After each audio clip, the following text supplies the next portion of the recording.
മുകേഷിലേക്ക് പോയാൽ MLA-യും നടനുമായ മുകേഷിനെയാണ് കൊല്ലം പിടിച്ചെടുക്കാനുള്ള പാർട്ടി ദൗത്യം ഏൽപ്പിച്ചിരിക്കുന്നത്. ഇടതു കോട്ടയാണ് കൊല്ലം. കൊല്ലത്തെ അങ്ങനെ മാറ്റിയതിൽ വലിയ പങ്ക് വഹിച്ച നിയമസഭാ തെരഞ്ഞെടുപ്പിൽ അടിമുടി ചുവക്കുന്ന കൊല്ലത്തിന്റെ ഇടത് രാഷ്ട്രീയം ജില്ലയിൽ വേരൂന്നിയതിൽ നിർണായക പങ്ക് വഹിച്ചയാളാണ് കാളിദാസ കലാകേന്ദ്രത്തിന്റെ സ്ഥാപകൻ കൂടിയായ O. മാധവൻ.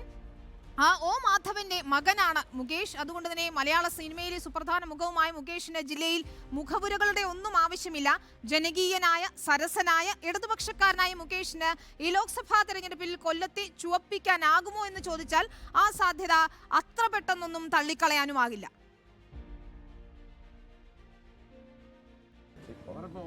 അത് ആദ്യത്തെ ദിവസം തന്നെ ഉറപ്പിച്ചു കഴിഞ്ഞു. ശരി, ഓക്കെ, നന്ദി. റോഷിപാൽ ഉണ്ട്. റോഷിപാൽ, ആദ്യത്തെ ദിവസം തന്നെ ഞാൻ വിജയം ഉറപ്പിച്ചു എന്നാണ് ഇപ്പോൾ മുകേഷ് പറഞ്ഞത്. അങ്ങനെ ഈ പ്രേമചന്ദ്രന്റെ ഒരു കോട്ട ഇളക്കാൻ തക്ക വിധം ഒരു വാലിബനായി എത്താൻ കഴിയുമോ മുകേഷിന് അവിടെ? വിനീത, കഴിഞ്ഞ ലോക്സഭാ തെരഞ്ഞെടുപ്പിന് ശേഷം നിയമസഭാ തെരഞ്ഞെടുപ്പിൽ ഈ കൊല്ലം ലോക്സഭാ മണ്ഡലത്തിലെ 7 നിയമസഭാ മണ്ഡലങ്ങളിൽ 6 നിയമസഭാ മണ്ഡലവും ഇടത് കോട്ടയായി തന്നെ നിലനിൽക്കുന്നുണ്ട്. അവിടെ കുണ്ടറയെ മാറ്റി നിർത്തി കഴിഞ്ഞാൽ അതുതന്നെയാണ് LDF ക്യാമ്പിന്റെ പ്രതീക്ഷയും. വോട്ടിംഗ് ശതമാനം നിയമസഭാ തെരഞ്ഞെടുപ്പിൽ നോക്കിക്കഴിഞ്ഞാൽ വലിയ മുന്നേറ്റം അവിടെ കൊല്ലം ലോക്സഭാ മണ്ഡലത്തിൽ LDF-നുണ്ട്. അത് ഈ ലോക്സഭാ തെരഞ്ഞെടുപ്പിൽ ആവർത്തിക്കുമെന്ന പ്രതീക്ഷ.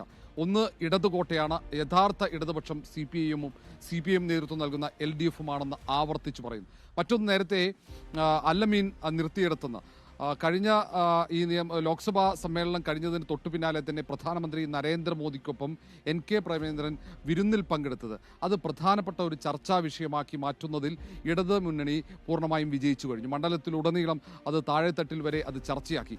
അത് ഏത് തരത്തിൽ തെരഞ്ഞെടുപ്പിൽ എഫക്റ്റ് ചെയ്യുന്നത് നമുക്കിപ്പോൾ വിലയിരുത്താൻ കഴിയില്ല. എങ്കിൽ പോലും ഇടത് ക്യാമ്പ് ഇപ്പോഴും പ്രതീക്ഷിക്കുന്നത് ന്യൂനപക്ഷ വോട്ടുകൾ പിടിച്ചെടുക്കാൻ, അത് ഇടത് ക്യാമ്പിലേക്ക് എത്തിക്കാൻ ഈ വിരുന്ന് വഴിയൊരുക്കുമെന്ന പ്രതീക്ഷ.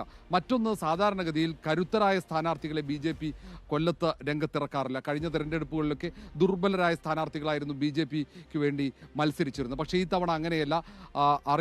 എല്ലാവർക്കും അറിയുന്ന ഒരു വ്യക്തിയെ തന്നെ, ഒരു സിനിമാ താരത്തെ തന്നെ BJP രംഗത്തിറക്കി. അതുകൊണ്ട് BJP വോട്ടുകൾ BJP സ്ഥാനാർത്ഥിക്ക് തന്നെ ലഭിക്കുകയാണെങ്കിൽ അത് NK പ്രേമചന്ദ്രന് മറച്ചു കൊടുത്തില്ലെങ്കിൽ ഉറപ്പായും LDF വിജയിക്കും, മുകേഷ് വിജയിക്കും.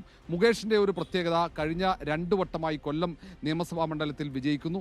അവിടെ ഒപ്പം തന്നെ ജനകീയമായ ഒരു വളരെ വേരോട്ടമുണ്ട്. അദ്ദേഹത്തിൻ്റെ പിതാവിനുൾപ്പെടെ മണ്ഡലത്തിൽ ഉടനീളമുള്ള ബന്ധം. അതിനപ്പുറത്തേക്ക് എല്ലാ വീടുകളിലും മുകേഷിനെ അറിയാം, മുകേഷ് എന്ന സിനിമാ താരത്തെ അറിയാം. ഇതിനപ്പുറത്തേക്ക് ഒരു പരിചയപ്പെടുത്തലിൻ്റെ ആവശ്യം മുകേഷിന്. ഒരു രാഷ്ട്രീയ നേതാവിനെ രംഗത്തിറക്കിയാൽ ഒരുപക്ഷെ പരിചയപ്പെടുത്തേണ്ടി വരും. മുകേഷ് എന്ന പേര് മാത്രം മതി. മുകേഷിൻ്റെ സിനിമകളും മുകേഷിൻ്റെ ദൃശ്യങ്ങളും ചിത്രങ്ങളും ഒക്കെ ഓരോ വോട്ടറുടെയും മനസ്സിലേക്ക് എത്തും. അതാണ് CPM-നെ സംബന്ധിച്ചിടത്തോളം, LDF-നെ സംബന്ധിച്ചിടത്തോളം മറ്റൊരു സ്ഥാനാർത്ഥിയെ തിരഞ്ഞെടുക്കാത്തതിൻ്റെ ഒരു കാരണവും.